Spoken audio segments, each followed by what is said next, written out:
Tell me, where were you in 1968 when Mickey Lolich pitched the final pitch and you guys became world champions? In Detroit. Yep. Watched it on television, immediately got in my car, went to get my girlfriend, and we just ended up in downtown Detroit just yelling and going crazy like everybody else was. That 68 World Series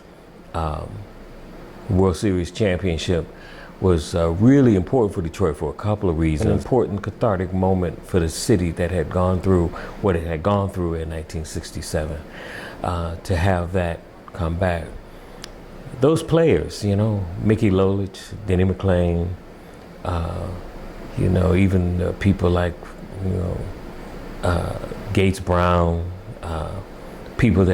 players that my uncles just adored and followed, really became cultural icons. Had memories as a little kid of going to what was then called Briggs Stadium in downtown Detroit and sitting in the bleachers for, less than $1 and watching games. And because it was the game, frankly, even more than basketball, it was the game that we played on the playground and in the streets. So it really was really significant for us. The model that I had actually played for the Baltimore Orioles, Brooks Robinson, but he managed to get the ball to first base. And so it was kind of symbolic of the fact that you could overcome some deficit in natural ability with hustle, with being sharp mentally, knowing the game. Brooks Robinson knew how fast every runner was. He knew how much time he had to get the ball to first base. And he knew how much time his throw would take to get there too, because he could only throw it so fast. So his job was get the ball and get rid of it immediately. So that's the person. Like I said, he didn't play for the Tigers, but he was a person that I thought about every time I played on the sand lot, on the playground we were playing. That's who I pretended I was. My uncles and all of the men that were of the generation that raised me, pretty much, they waited for the home. Everything was about the home run swing, the singles and everything set up for people like Horton and others to get up there, and they struck out a lot. But all they had to do was connect every once in a while, and it was all good. And Willie swings a long fly ball to left. Maybe it's gone. That's the 32nd home run for Willie Horton. The musical scene, and I have to preface this by saying, I kind of learned this retrospectively because my father, being kind of a sort of conservative Baptist pastor, really wasn't into this music thing and the records and the dancing. That just didn't sit well with him. My mother, who was always our advocate, said, well, they're going to be able to be kids too, so we got to do that. But prior to that, the music that we listened to was music that was not produced by or for African Americans. It was early R&B, which was influenced by Italian singers, the Dean Martins and so forth, really heavily influenced that music. The groups, Frankie Valli, Four Seasons, those were some of the groups that kind of came along prior. At the same time, you had the emergence of a so-called beatnik generation, and with their own kind of music, and actually early rock, which kind of came out of Elvis Presley, sort of something. So you had this kind of mixture, this vying for kind of musical dominance. The establishment of the Motown Recording Company represented a real transition because it incorporated sort of the best of all of those kinds of musical traditions. the Frankie Valli and the Four Seasons, but it's the Temptations now, and they're highly stylized with their choreographed routines and so forth. And some of the early women singers now get highly stylized in Diana Ross and the Supremes, or the Velvelettes, or the Emotions, or Martha Reeves and the Vandellas. So all of these things began to get shaped very differently. And that was the genius of Berry Gordy, is that he understood musical taste probably better than anyone. And he understood that his perspective had to be from that of the consumer. I don't know if anybody knows what kind of music he really liked. Right. And I think for him it was irrelevant. What was relevant was what kind of music did the public want. And that's what he tried to give them. So principally black entertainers entertaining the consumer, which is principally white audience. Mm-hmm. Well, not originally though. Although it wasn't.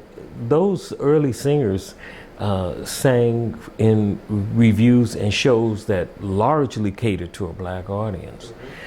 But the early 1960s ushered in a new generation of young people who saw those barriers as being something that they didn't see the reasons for, and why couldn't they appreciate that music.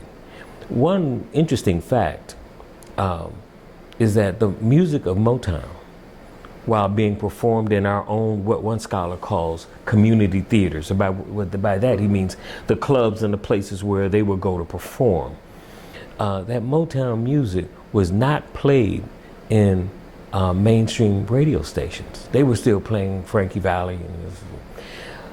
The station that played the music was a station called, I believe it was WCKLW, Canada, Windsor.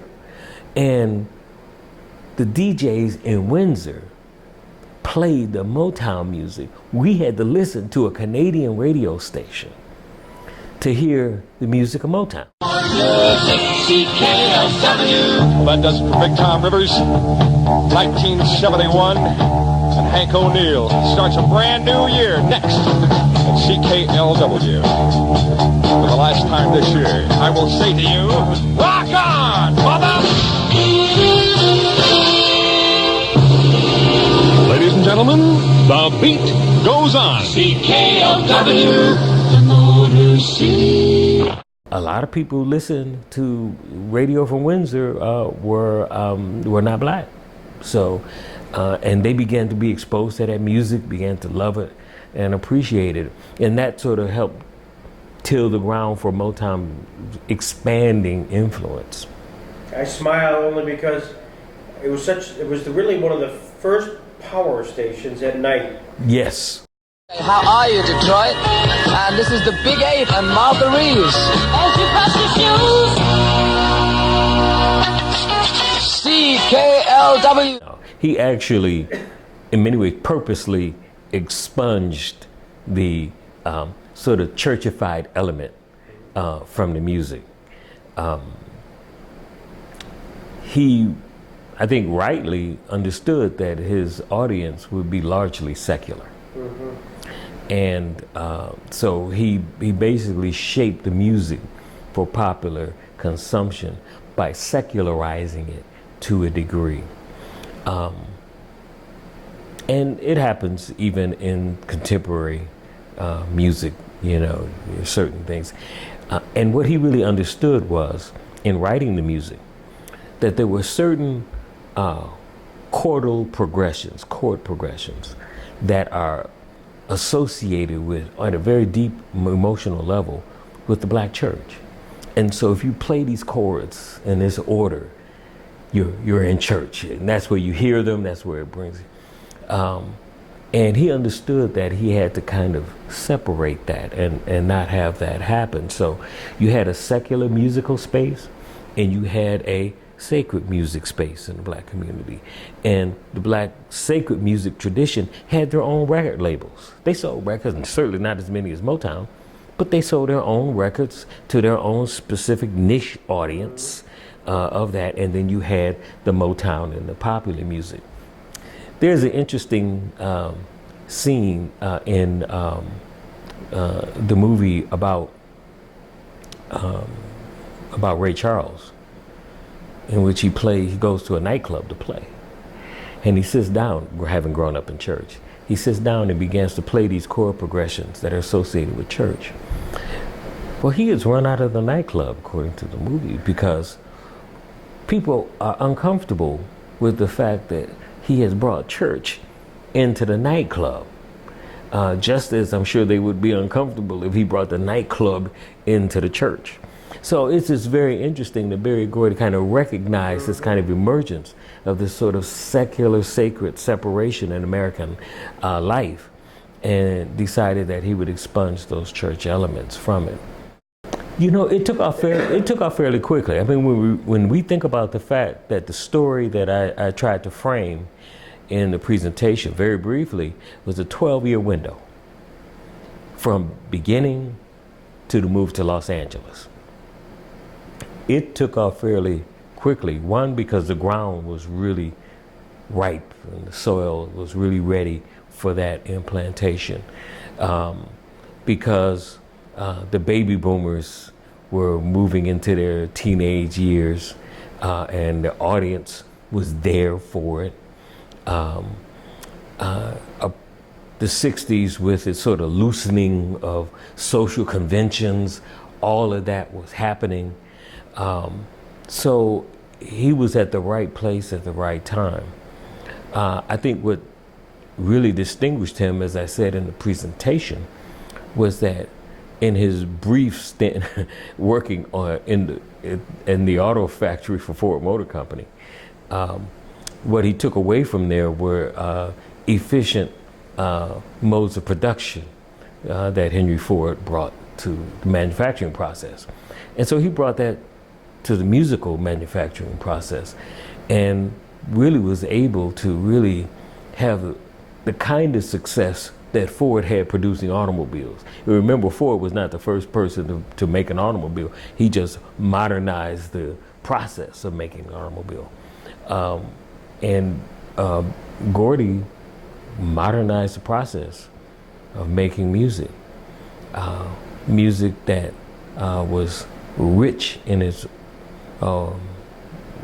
orchestral dimensions, music whose lyrics even today are unmatched. The writing team of Holland, Dozier and Holland was genius. So he managed to do that, and he was embraced in Detroit primarily because he was part of an emerging middle class that had embraced the sort of self-help ethic of many sort of black capitalist movements, and he embraced that. The other thing is that he was not adverse to getting personally involved in some elements of African American social and political life in Detroit, and so he was not aloof. In many ways, he had no choice, because the segregated housing patterns meant that although he lived in big, beautiful home, the big, beautiful home was in like our neighborhood, So, he was not sort of invisible. He was not that aloof. From what I remember, people knew him, and the preachers knew him, which gave him that real connection to the community. Holland, Dozier, Holland, was that a creation of Berry Gordy, or had they been a composer group previously? No, I think they had individually written songs. He brought them together in a collaboration, and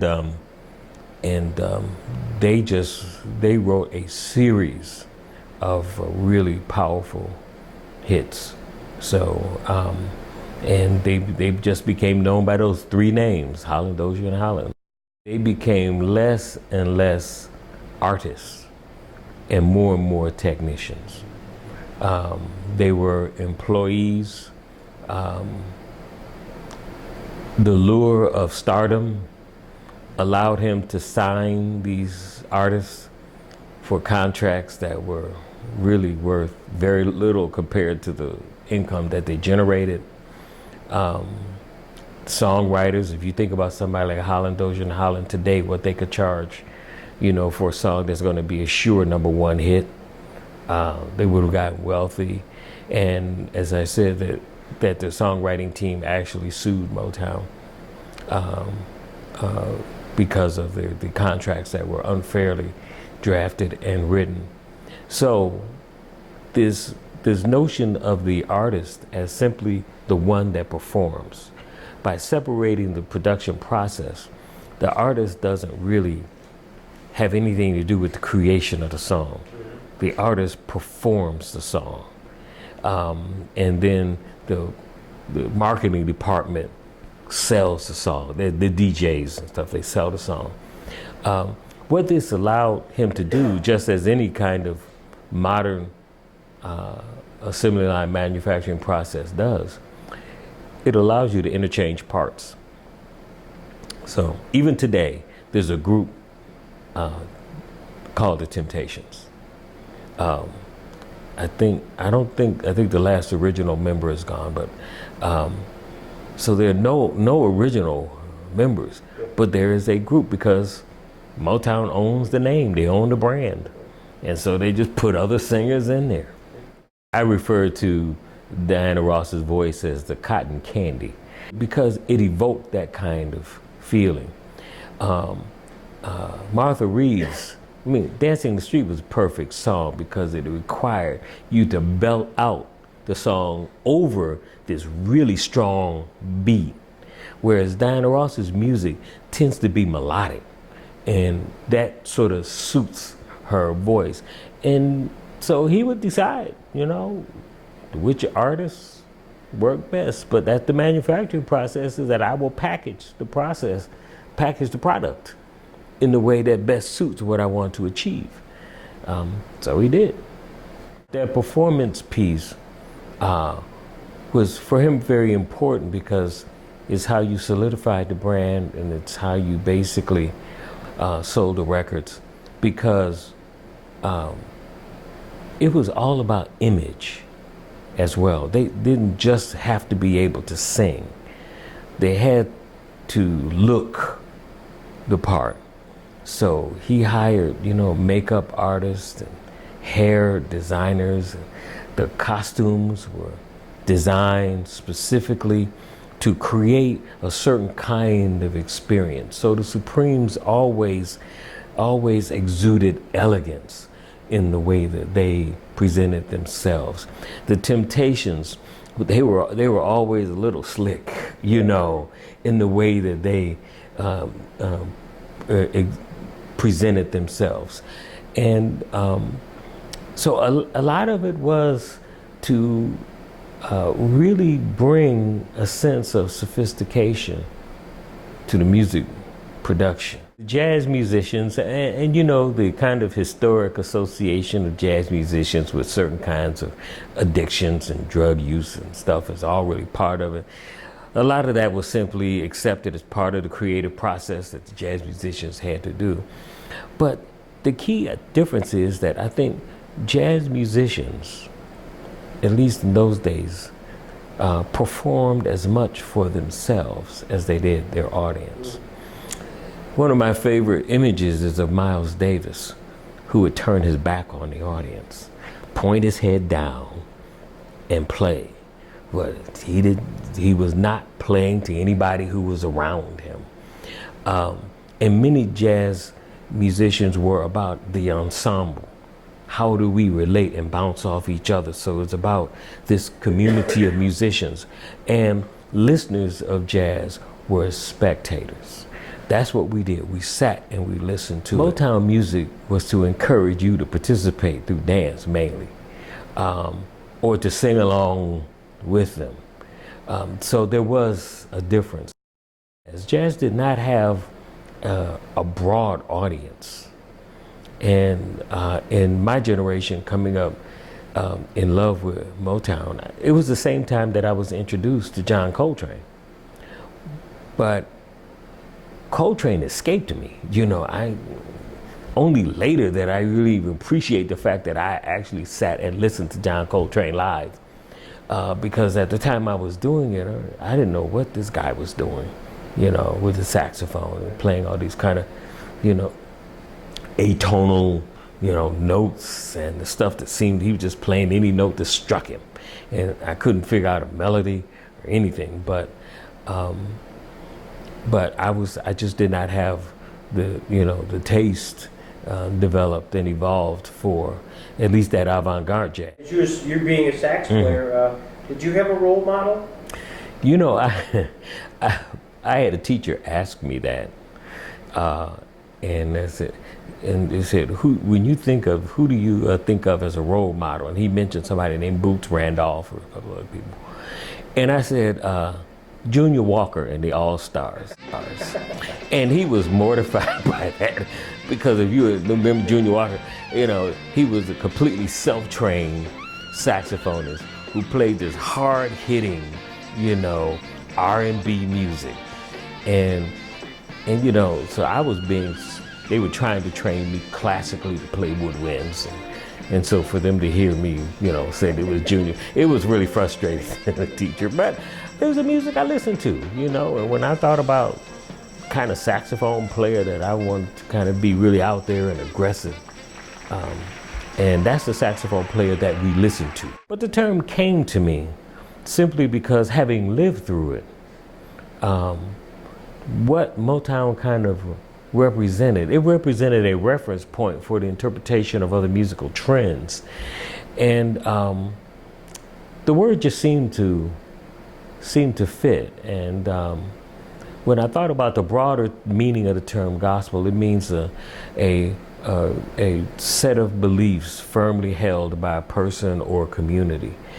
And I think Motown exuded that sort of set of beliefs about who we were as individuals, who we were as a community, the formation of what I call a black public and not just a black audience, that this music emanated from us and was manufactured for us primarily. And through it, it had a message for broader community, broader society. Has this been published? No, I'm in the process of working on this book. One of the first persons to hear me speak on this subject was a friend of mine who has a book series from NYU Press, and so they're waiting for the manuscript right now. So I promised them that this year that I would really kind of devote myself to finishing this manuscript on Motown. This work is part personal memoir and part research project. And while I am interested in being factually accurate, I'm not really interested in making sure that I set straight every historical detail regarding the thing. What I basically want to talk about is what the music meant. And I get this because part of my training is as a literary theorist. But if you want to know what a literary work means, you generally don't ask the author, because they don't know. How the race riots in Detroit, 67, 68, really changed the mindset of some of the singers, the performers. Yeah. Could you explain a little bit more about that? Well, I think we can locate a significant change in the character of the music produced by Motown artists right around that time. Stevie Wonder began to make and record socially relevant music. Marvin Gaye a bunch of others began to record this socially relevant music. Other artists on other record labels did as well. But I think what had happened by this time is that the artist, without attempting to do so, had wrested control of the artistic process away from Berry Gordy. And to exercise it. I mean, they would threaten to say, I don't want to record that song. I want to record this song. And what could he say? We were going to buy whatever Marvin Gaye produced, you know.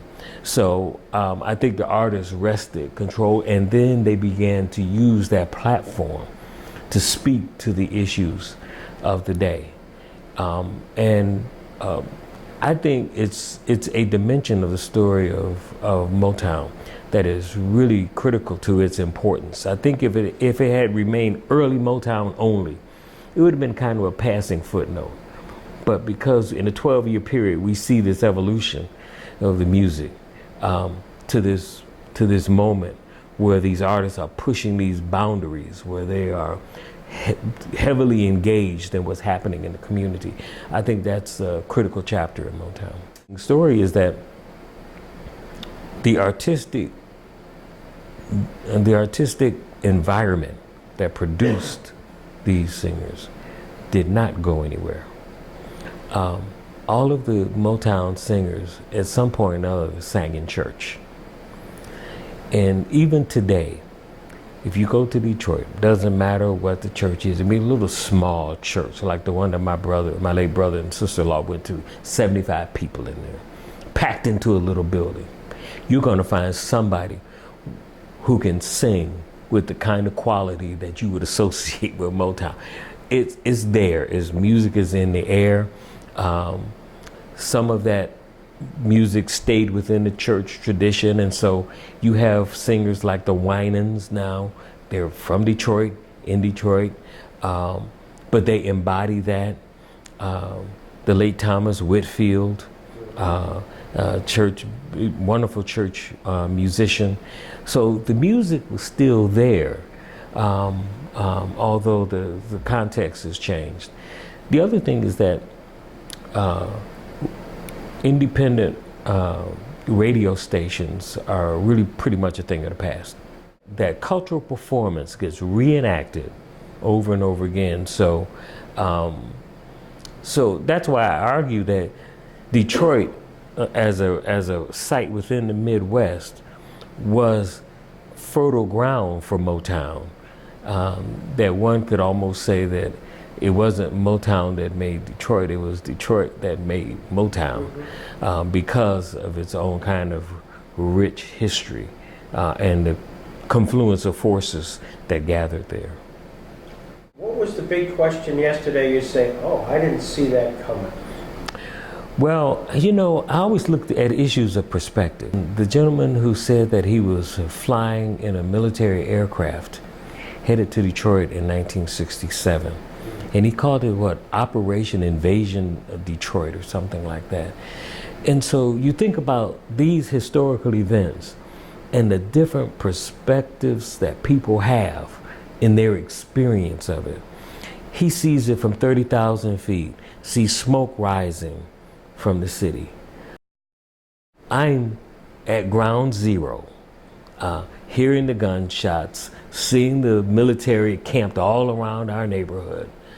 And so both of them are important to really kind of understand what happens in the city. So I'm always looking for things that give me deeper insight into that, and people's questions, their reflections on their own experiences, you know, continue to give deeper insight to that. So that was one that I think, as I remember, it really kind of stuck with me. Yeah. Thank you so much. Hey, well, this has been a pleasure. Thank you so much for giving me this opportunity.